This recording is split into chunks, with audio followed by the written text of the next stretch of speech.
पत्नी के अंतिम संस्कार व 13वीं के बाद रिटायर्ड पोस्टमैन मनोहर गांव छोड़कर मुंबई में अपने पुत्र सुनील के बड़े मकान में आए हुए हैं। उन्हीं सुनील बहुत मनोहर के बाद यहाँ आ ला पाया है। यद्यपि यह पहले भी कई बार प्रयास कर चुका था, किंतु माँ ही बाबूजी को यह कहकर रोक देती थी कि वहाँ कहाँ जाओगे, बहू की ज़िंदगी में दखल देने चलेंगे तो ठीक नहीं है। सारी ज़िंदगी यहीं गुजरी है और जो थोड़ी बची है उसे भी यहीं रहकर काट लेंगे, ठीक है ना। बस बाबूजी की इच्छा मर गई थी, पर इस बार कोई साक्षात अवरोध नहीं था और पत्नी की स्मृतियों में बेटे ने स्नेह से अधिक ताकत नहीं थी, इसलिए मनोहर बम्बई आ ही गए। सुनील एक बड़ी कंस्ट्रक्शन कंपनी में इंजीनियर है। उसने आलीशान घर ब गाड़ी ले रखी है। घर में घुसते ही मनोहर ठिठक कर रुक गए। गुदगुदी मेट पर पैर रखे ही नहीं जा रहे हैं। उनके दरवाजे पर उन्हें रुका देख सुनील बोला, आइए बाबूजी, अंदर आइए। बेटा, मेरे गंदे पैरों में यह कालीन गंदी तो नहीं हो जाएगी? बाबूजी, आप इसकी चिंता ना करें, आइए यहाँ पर बैठ जाइए। सहमे हुए कदमों से चलते हुए मनोहर जैसे ही सोफे पर बैठे, उनकी चीख निकल गई, अरे ये मर गया रे। उनके बैठते ही नरम और गुदगुदा सोफा ही गद्दी नरम तक धस गई। इससे मनोहर चिहुक कर चीख पड़े थे। चाय पीने के बाद सुनील ने मनोहर से कहा, बाबूजी आइए, आपको घर दिखा दूँ अपना। जरूर बेटा, चलो। बाबूजी, यह है लॉबी, यहाँ हम लोग चाय पीते हैं। यहाँ पर कोई भी अतिथि आता है तो चाय और गपशप होती है। यह डाइनिंग हॉल है, यहाँ पर हम लोग खाना खाते हैं। बाबूजी, यह रसोई है, इसी में जुड़ा हुआ यह भंडार घर है। यहाँ रसोई में संबंधित सामग्री रखी हुई है। यह बच्चों का कमरा है।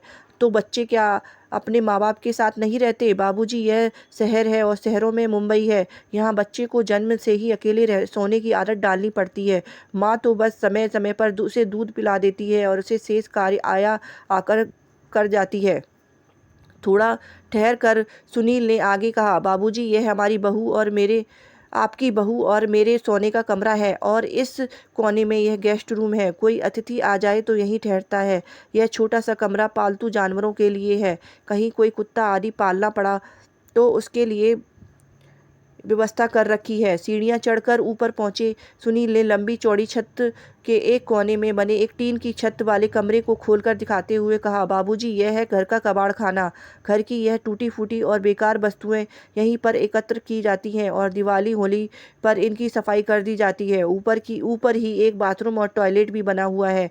मनोहर ने देखा कि इसी कबाड़ घर खाने के अंदर एक फोल्डिंग चारपाई पर बिस्तर लगा हुआ है और उसी पर उसका झोला रखा हुआ है।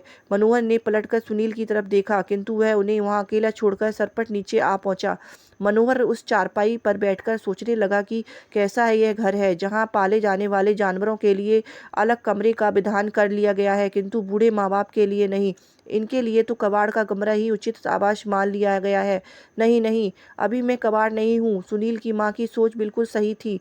मुझे यहाँ नहीं आना चाहिए था। अगली सुबह जब सुनील मनोहर के लिए चाय लेकर ऊपर गया तो कक्ष को खाली पाया। बाबूजी का झोला भी नहीं था वहाँ। उसने टॉयलेट व बाथरूम में भी देखा, किंतु बाबूजी वहाँ भी नहीं थे। वह झट से ऊपर उतर कर नीचे आया तो पाया कि मेन गेट खुला हुआ है। उधर मनोहर टिकट लेकर गांव वापसी के लिए सवेरे वाली गाड़ी में बैठ कर चुके थे।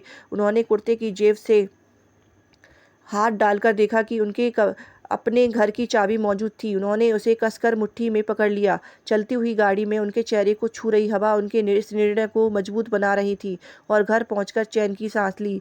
दोस्तों, जीवन में अपने बुजुर्ग माता पिता का उसी प्रकार ध्यान रखें जिस प्रकार माता पिता बचपन में आपका ध्यान रखते थे, क्योंकि एक उम्र के बाद बचपन फिर से लौट आता है। इसलिए उस पड़ाव पर व्यस्त जिंदगी में से समय निकालकर उन्हें भी थोड़ा समय दीजिए, अच्छा लगेगा।